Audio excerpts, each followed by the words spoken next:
The Knicks are about to embark on what should be a really fun season. The Mikal, Bridges, and Karl-Anthony trades breathe new life into the franchise, giving them higher odds at winning the championship.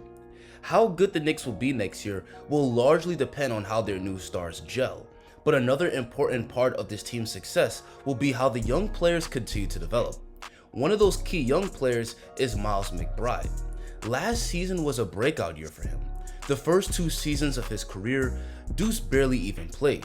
He's always been a pretty good defender, but what kept him out of the rotation in the past was his inability to score. Last season was a huge step forward for Deuce because he made some serious strides on the offensive end. The growth in his offensive game helped Deuce to become a valuable player in Thibodeau's rotation. Deuce has gotten a lot better, but the Knicks are going to need him to keep improving. In order to trade for Karl-Anthony Towns, the Knicks not only had to give up Julius Randle, but also Donte DiVincenzo. So with Donte gone, the Knicks will likely ask Deuce to take on more responsibility. But how does Deuce improve and get to that next level? Let's talk about it. But first, we have to discuss BetUS. Guys, betting on games with BetUS makes watching the NBA more fun and engaging, because you could bet on the games, and if you're right, you can cash out. The Knicks opened their season against the Boston Celtics. I'm sure the Knicks will be extremely motivated to win this game, since they'll be going up against one of their biggest rivals. So I'm gonna bet that the Knicks win their season opener. If you sign up, use the code YouTube150 and receive a 150% sign up bonus of up to $2,000. Now back to Deuce. As of now, Deuce's role on the team this upcoming season is unclear. It's possible that he could be the starting shooting guard alongside Jalen Brunson, and I'm sure he would thrive in that role. Deuce shot the 3 ball really well last season, draining 41% of his threes. So I'm sure he would feast on the open looks he would get from playing next to Jalen Brunson and Karl-Anthony Towns. On the defensive end, he would get the job of guarding the best player in the other team's backcourt, and once again, he should fit perfectly into that role. Last year, Deuce was one of the Knicks' best defenders, and there was even a stretch of games last year when OG got hurt that Deuce became the Knicks' top man-to-man defender. Deuce could start, but I think it's more likely that he stays with the second unit. Instead of starting Deuce, Tibbs may opt to go with Josh Hart or Precious Achiuwa as that 5th starter. If Deuce becomes the Knicks' backup point guard, then they'll need more from him than to be a 3-and-D player. They'll need him to run the offense for the second unit. And fortunately, he won't have to do it alone. I like that the Knicks picked up Cameron Payne over the offseason. Cameron Payne is a veteran player that's excelled as a backup point guard for years, and he's done it for playoff teams like the Phoenix Suns and the Philadelphia 76ers. Deuce and Payne can split up the ball handling and playmaking duties with the second unit, which makes it so Deuce won't have too much on his plate. In order for Deuce to thrive as one of the Knicks' primary ball handlers for their second unit, he must take some serious steps forward as a shot creator and a playmaker, but he must work around his limited athleticism.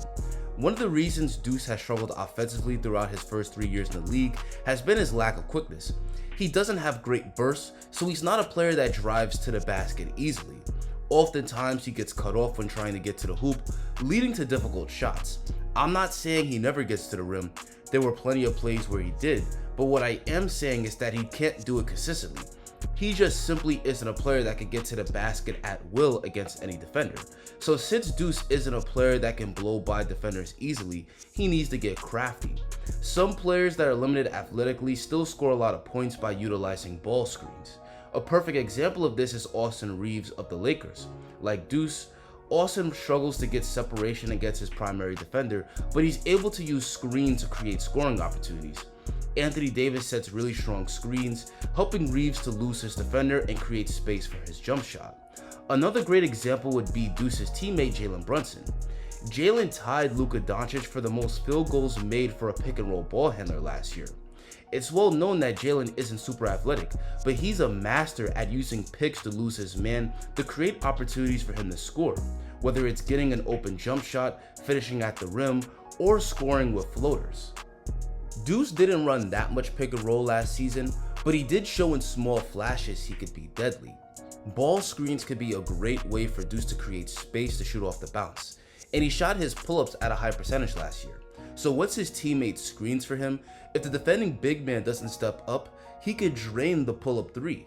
Deuce can also use pick and rolls to score in the mid-range. Here Sims screens for Deuce and then rolls to the basket. Jared Allen has to drop back to guard Sims, leaving Deuce open, and he pulls up and knocks it down from the free throw line. In order to be a good scorer out of the pick and roll, you also have to be able to attack the basket, and Deuce has shown he could do it. On this play, the big man steps up to the perimeter to cover Deuce, so he goes right by him, and this is a nice finish high off the glass to avoid getting his shot blocked. Deuce isn't the fastest, but he's still faster than most big men, so he can blow by most centers that switch onto him out of the pick and roll and finish at the rim. And Deuce can get fancy with his handle. I almost felt bad for Evan Mobley on this play because Deuce drops him with the in and out move for another nice finish at the rim. And Deuce has some serious hops, so he can finish with powerful dunks in traffic. If Deuce improves as a scorer, this will also open up opportunities for him to be a playmaker since he'll be attracting more help defense, and he's shown he can make the right reads. On this play, Sims screens for Deuce, Deuce draws both defenders, and then he makes the right read, finding Jericho Sims for the alley-oop.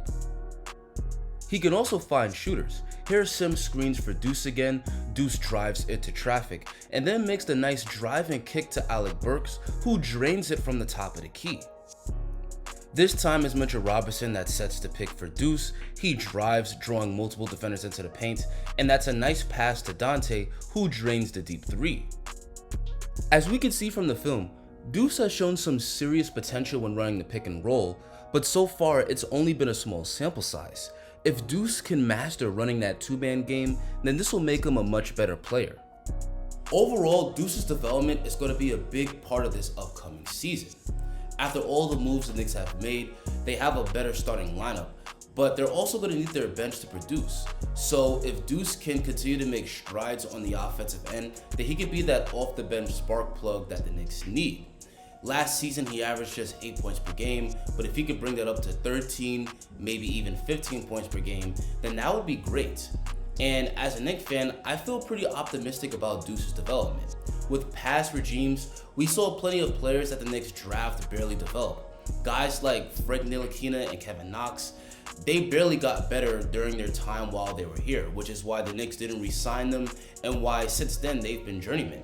But with this current front office that Leon Rose has, we've seen plenty of guys that the Knicks have drafted become really good players. Guys like RJ Barrett, Emmanuel Quickley, Mitchell Robinson. They improved a lot during their time while they've been here and became really good role players. So we know this front office has a really good track record when it comes to young players, and we know Deuce McBride is a hard worker.